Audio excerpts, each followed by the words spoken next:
찾아가는 묵상 나눔 본문 말씀은 마가복음 14장 32절에서 42절 말씀입니다. 그들이 겟세마네라 하는 곳에 이르매 예수께서 제자들에게 이르시되 내가 기도할 동안에 너희는 여기 앉아 있으라 하시고 베드로와 야고보와 요한을 데리고 가실새 심히 놀라시며 슬퍼하사 말씀하시되 내 마음이 심히 고민하여 죽게 되었으니 너희는 여기 머물러 깨어 있으라 하시고 조금 나아가사 땅에 엎드리어 될 수 있는 대로 이때가 자기에게서 지나가기를 구하여 이르시되 아빠 아버지여 아버지께는 모든 것이 가능하오니 이 잔을 내게서 옮기시옵소서. 그러나 나의 원대로 마시옵고 아버지의 원대로 하옵소서 하시고 돌아오사 제자들이 자는 것을 보시고 베드로에게 말씀하시되 시몬아 자느냐 내가 1시간도 깨어 있을 수 없더냐 시험에 들지 않게 깨어 있어 기도하라 마음에는 원이로되 육신이 약하도다 하시고 다시 나아가 동일한 말씀으로 기도하시고 다시 오사 보신즉 그들이 자니 이는 그들의 눈이 심히 피곤함이라 그들이 예수께 무엇으로 대답할 줄을 알지 못하더라. 세 번째 오사 그들에게 이르시되 이제는 자고 쉬라 그만 되었다 때가 왔도다. 보라 인자가 죄인의 손에 팔리느니라. 일어나라 함께 가자. 보라 나를 파는 자가 가까이 왔느니라. 아멘. 예수님의 겟세마네 기도는 읽을 때마다 외로움이 느껴지는 기도인 것 같습니다.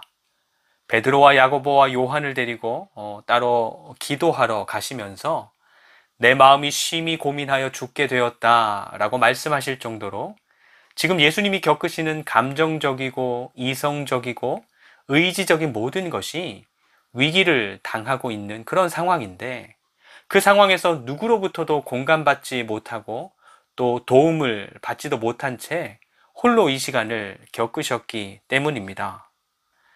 하지만 누구도 대신해 줄 수 없는 예수님만이 감당하실 수 있는 사역이었기 때문에 예수님은 외롭지만 또 엄청난 고통과 압박이 있었지만 그 시간을 홀로 잘 겪어내시는 것입니다.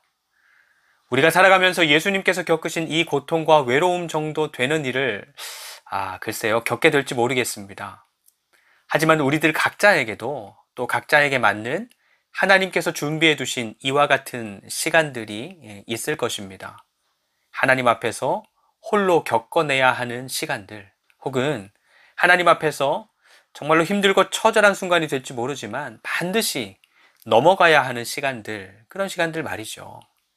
그게 일평생에 걸쳐서 지고 가야 할 내게 주어진 십자가일 수도 있을 테고 긴 삶의 여정 중에 만나게 되는 아무도 도와주지 못하는 나만의 장애물과 같은 것일 수도 있을 것입니다. 그런데 무엇이 되었든 우리가 그것을 지는 자리, 또 그것을 넘을 수 있는 자리는 하나님 앞에서 기도하는 자리라는 것을 우리가 반드시 기억해야 할 것입니다. 누군가에게 기도를 부탁할 수도 있고요. 또 누군가에게 함께 있어 달라고 또 이것 좀 뭘 좀 도와달라고 요청할 수도 있지만 결국은 내가 기도하는 자리를 통해서 지지 않으면 안 되는 것이고 또 내가 기도하는 자리를 통해서 넘어서지 않으면 안 되는 것입니다. 삶의 자리에서 내가 져야 할 십자가를 깨달았다면 혹은 삶의 여정에서 반드시 넘어야 하는 큰 산과 같은 장애물을 만났다면 다른 사람의 도움을 기다리거나 대신 부탁하거나 하기 전에 내가 먼저 하나님 앞에서 그 기도하는 자리에서 하나님을 깊이 만나고 하나님을 더 단단히 의지해야 할 것입니다. 그러면 그 위기를 통해서 이루고자 하시는 하나님의 선하신 뜻이 삶의 현장에도 또 나에게도 아름답게 이루어질 수 있을 것입니다. 오늘도 기도의 자리에서 하나님을 깊이 만나는 그런 복된 하루가 되시기를 축복합니다. 오늘의 묵상 질문입니다. 내가 기도의 자리에서 평생에 져야 할 십자가 혹은 기도의 자리를 통해서 넘어야 할 지금 찾아온 그런 삶의 장애물과 같은 것이 있나요? 하는 것입니다. 함께 기도합니다. 첫 번째, 오늘도 기도의 자리에서 하나님을 깊이 만나고 하나님을 더 단단히 붙잡게 하옵소서. 두 번째, 하나님과 홀로 대면하는 자리에 은혜를 누리고 경험하게 하옵소서. 세 번째, 기도를 쉬지 않는 교회로 세워져 가게 하옵소서.